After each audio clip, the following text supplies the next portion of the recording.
Kitchen मध्ये आपलं स्वागत आहे। मग आई आज पापड घेतला, आज काय स्पेशल बनवते पापडाचा? आज तुझ्या आवडीचा मसाला पापड बनवणार आहे। मी इथे घरी बनवलेला पापड घेतलाय, तुम्ही कोणत्याही प्रकारचा पापड घेऊ शकता। फक्त इथे मी कढईमध्ये तेल गरम करायला ठेवलंय।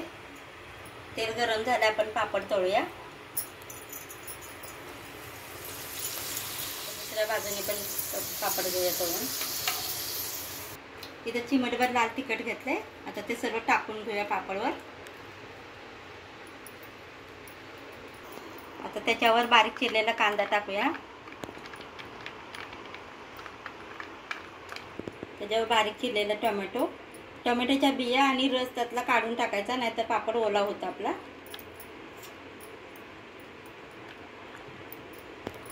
चिमटभर काळं मीठ थोडंसं टाकायचं, कारण पापडमध्ये मीठ असतं। आता सर्वीकडे काळं मीठ टाकून घेतलं।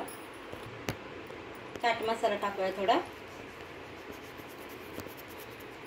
आता त्याच्यावर बारीक शेव टाकूया।